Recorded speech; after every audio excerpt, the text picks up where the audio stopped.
Welcome, everybody, to Manic About Movies with your host, Aaron. And Chris. yeah, that's my co host right there. And today I made Christopher Mundo watch the 1996 comedy sci fi Tim Burton film, Mars Attacks. Take it away, Chris. So this movie,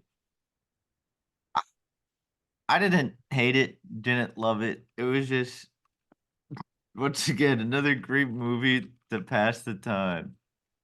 I wouldn't say great movie to pass the time. It was a movie to pass the time. If you're bored and you want to turn your brain off and just kind of laugh at some funny parts and a lot of bad, this is that movie. Okay. Yeah. So I mean, basically the movie's like it's a, it's a comedy movie, but like doesn't have like a ton of comedy, and it's just like weirdly written and strange. And like a little fucking this is the endish Ah, I guess, end of the in world term type, yeah. well, it's just like in terms of like the star-studded cast and everything, and like there's a movie the movie has so many stars, but it's just a movie, it's something special. Yeah. That's the crazy thing is like honestly too, like there's like a good amount of stars that weren't stars when this came out. Yeah. Like Jack Black is in it, and this is way before he was a huge name. Same thing with Natalie Portman. I mean, I think she had Leon the Professional, and that was kind of it before this. Uh-huh. But well, I guess the rest of them. And then there's a young Ray J, singer extraordinaire. He hit it first, Kim Kardashian. But Yeah, this was a movie. yeah, it's the most crazy lineup of actors. I guess this is post Tim Burton, like just making banger after banger. And he's like, you know what? I'm gonna make this movie and just shove every celebrity you could ever think of into it, and then make a movie that's just sci-fi based off I think it's a book. And let me just Uh make the cringiest semi-funny movie you'll ever see with yeah. really dated CGI and Yeah. special effects. I mean, so basically, I'll just give a brief history of the movie. So it kind of like starts off first 10 minutes, you introduce all the characters, everything, and you get to meet Jack Nicholson, the president. You get to meet the boy, I forgot even his name. You get to meet Richie? Richie, yeah. Yeah, good old You Richie. get to meet Pierce Brosnan, good old 007. Yeah, he was a Uh, professor yeah. You get to be Blast from the Past, Michael J. Fox, and Danny his DeVito. wife, Yup. Sarah Jessica Parker, and they're both just reporters, and he's like the serious one, and she's just some dumb fashion reporter. The Smoke Show, Natalie Portman. Mm-hmm.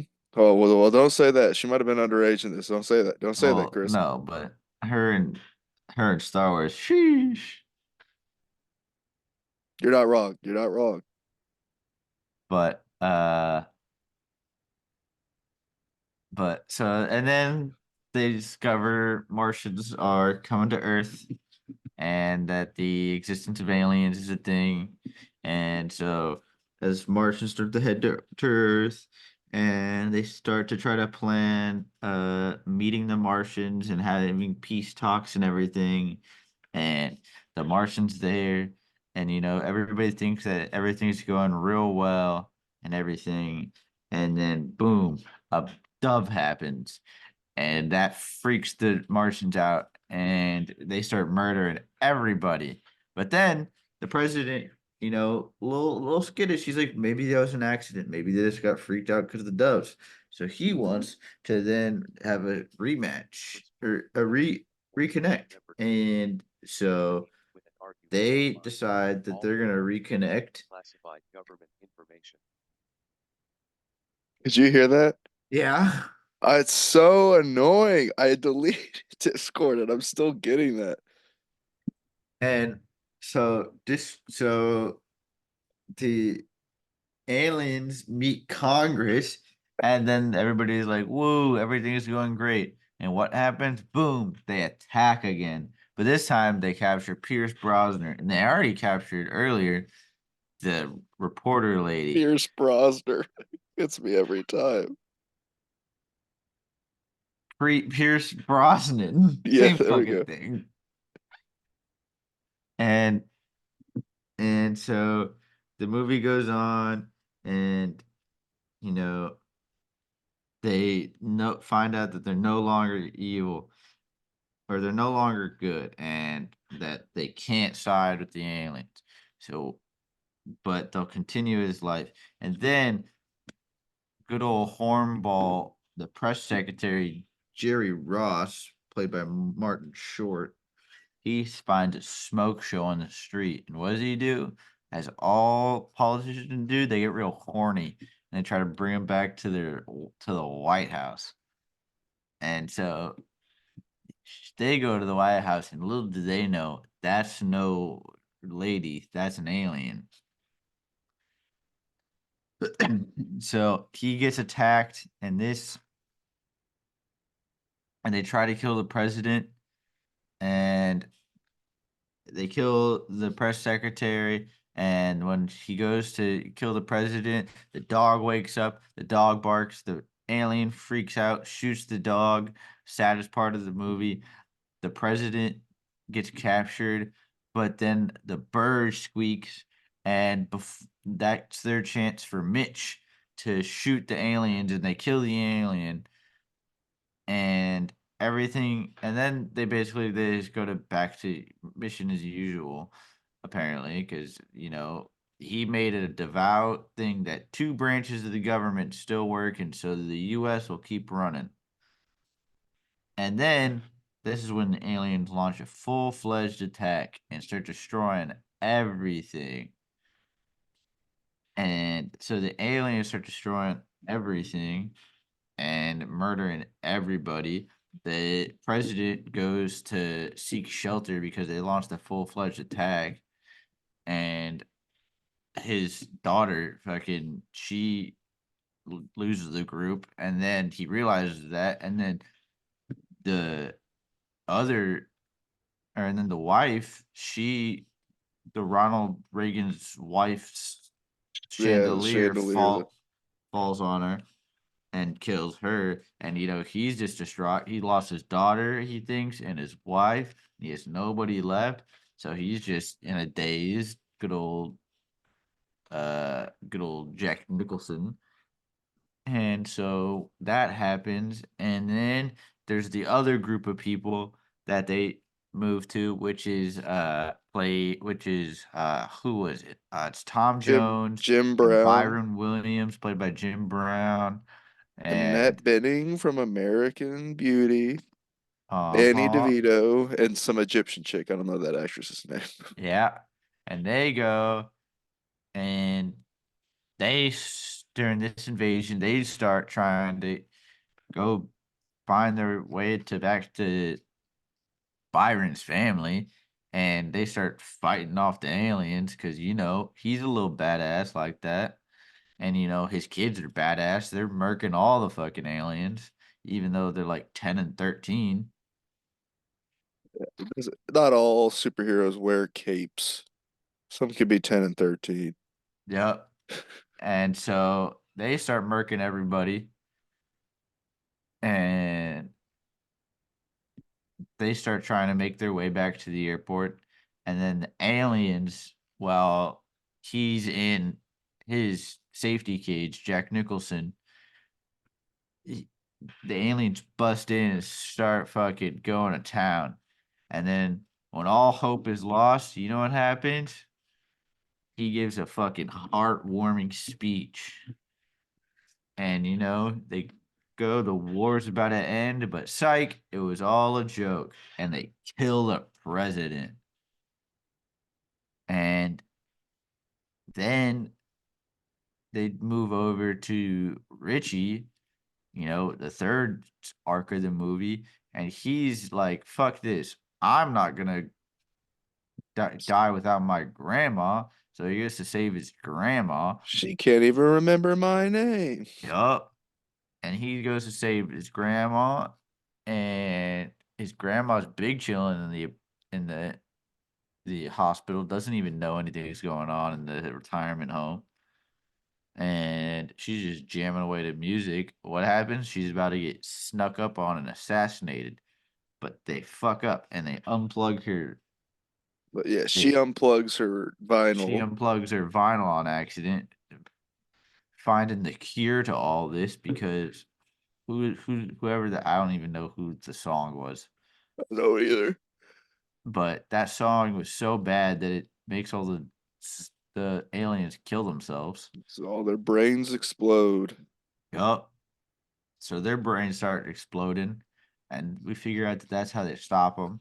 And Byron's fighting off the aliens, and then the end of the movie starts happening. They figure out that this music will save the world, and Byron, he goes to get away on the plane with good old uh Tommy Jones. Tommy Jones and the girl, and decides that he needs to stay back to defend them.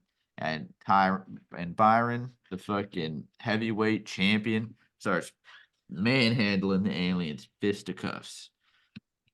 And then starts to get overwhelmed, and you think, "Wow, this is it for him." He's dead. Dead, And they're and like, then oh no, Byron. and sad day. Byron dead, and you know what they do? Then Richie, I believe, I guess everybody just quickly realizes this is the song that saves everybody. Yeah, Uh, somehow. like so the whole world knows, and the whole world starts going back to normal. And what happened? Good old Byron comes out of the ashes, meets his wife and kids, and then Richie, the hero he is, gets the Medal of Honor and gives some heartwarming speech about how we're all kind of bigger than this and we all need to Living be better. teepees. Yep, and live in teepees and be better humans. And then he gets the girl, Natalie Portman. For some reason, she's like, oh yeah, I don't know this guy at all. You have a girlfriend? Yep, because that's how this goes. And boom, bam, the video's over. The movie's over. Movie end. All right, here's some things. Let's name some things that we like and dislike. And I'm gonna go first on dislike. The first time you hear the alien's voice, we're like, yeah, yeah, oh, it's funny the first time. The 10th millionth time they make the exact same noise gets very annoying very quickly. Yeah. Dis Dislike that a lot. The CGI, which is like the opposite of what Tim Burton usually does. He always has like the innovative special effects, practical. And this one he goes, nah, I'm not doing Nightmare on Elm Street, not Nightmare on Elm Street, Nightmare Before Christmas. I'm not doing Beetlejuice. This isn't Charlie and the Chocolate Factory. I'm going full, really terrible CGI. Don't like that. The whole Richie storyline out in Perkinsville, Kansas does not need to be there. Except it's like, okay, well, I have like 10 famous actors that need roles. Let me just make up this middle of nowhere part for no reason. I Same mean, thing with Byron. yeah. The only thing with Richie is that he works at a donut shop. His brother's a kind of a dick to him, and he finds the cure in the end, which they could have done for anyone. It could have been the president just happens to listen to the song. It could have been anyone.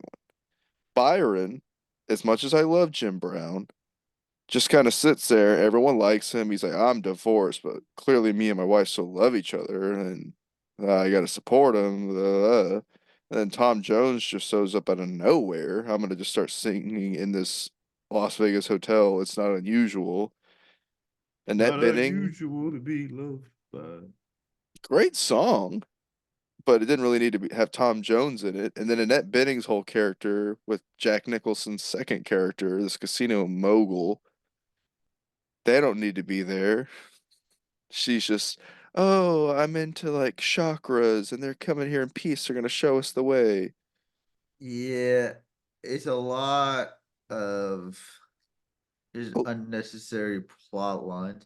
And you know what I thought like what this movie was?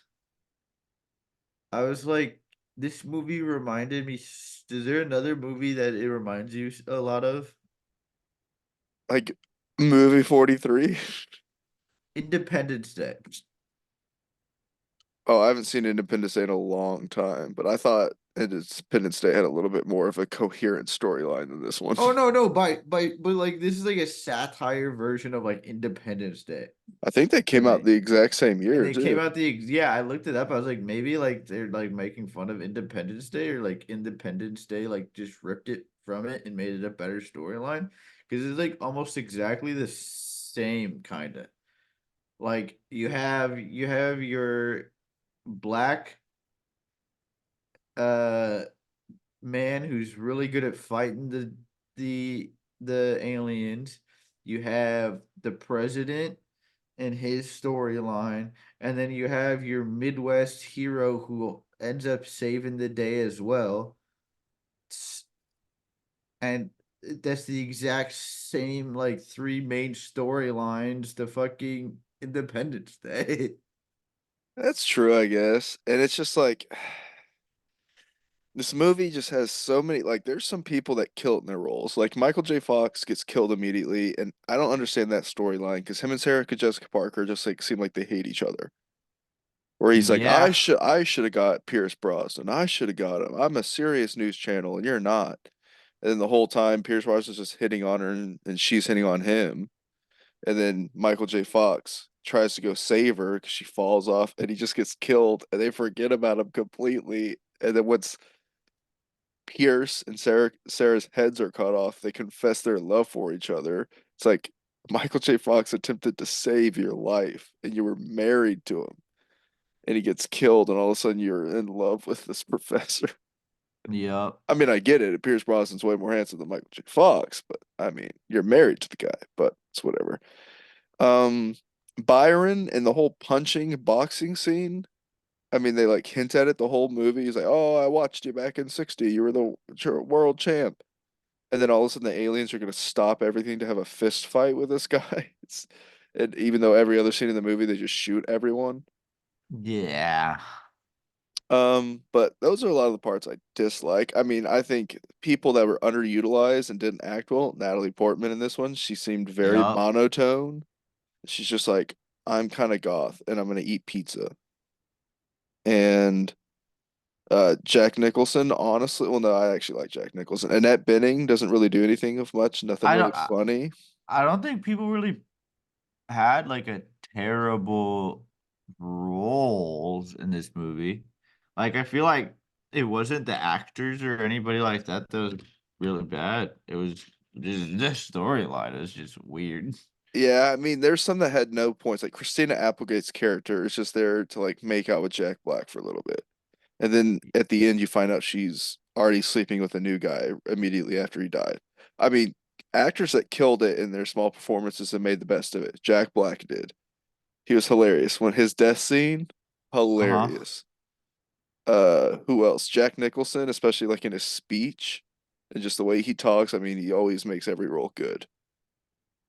Who else kills it? Martin Short, pretty damn funny. And that's, I think, the best scene in this movie to me is when that alien is dressed up as a prostitute because you see in the beginning Martin Short's always picking up prostitutes. And he just randomly finds this one in front of the White House that's super attractive but walks like a weirdo. And Yeah. he walks in and he's like, "Oh, let me help you out." And then the funniest line to me is it's a bust of Kennedy. He puts the head back, clicks a button, brings into this like sex dungeon in the White House. And it's called the Kennedy Room. And I thought that was hilarious. Yeah. I thought that was a I genuinely thought funny joke. I thought he was probably one of the best actors in this, or like the best storylines, I guess. Well, Because he's one of he He was just He's so funny. well, yeah, he's just one of like the actual. I mean, but besides, it's like him and Danny DeVito and Jack Black are the only three like comedy actors in the movie. Yeah. So it's like they fit well. Like Jim Brown didn't do much with his performance. Pam Grier is just a mom. I I mean, mean, Jack Nicholson's just like so like strange. He's like funny. yeah, I mean the rousing speech is funny because the conviction he gives it and Uh-huh. like his reactions to his wife's death is kind of funny.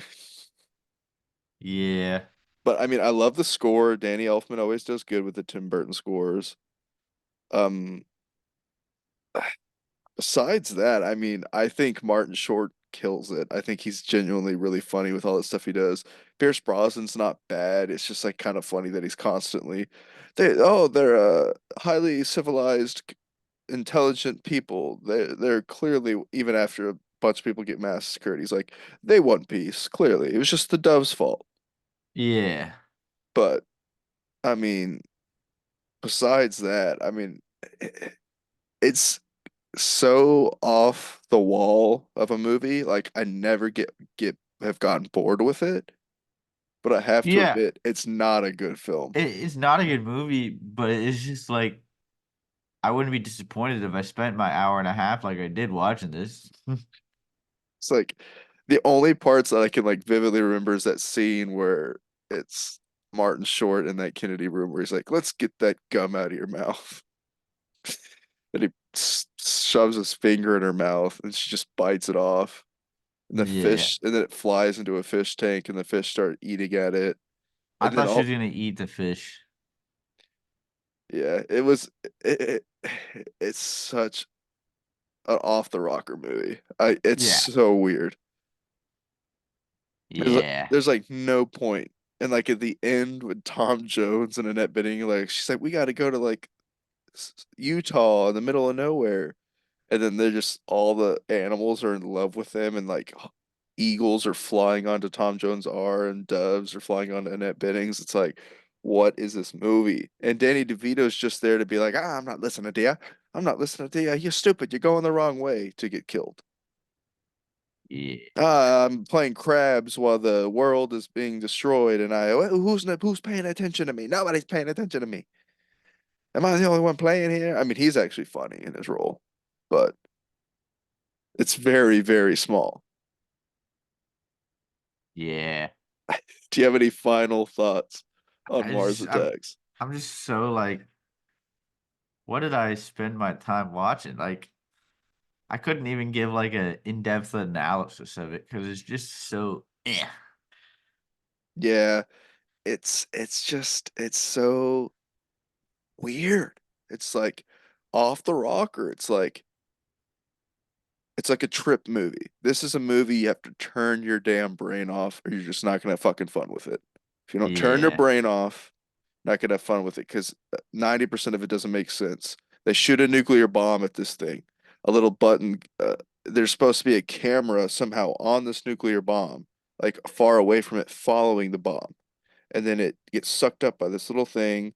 The alien inhales it, laughs, and somehow the camera is now inside where the president can see the POV outside the spaceship so they can see it. It's like when you think about it, it's so dumb. It's so Yeah. dumb. I feel like this movie was like trying to like compete with uh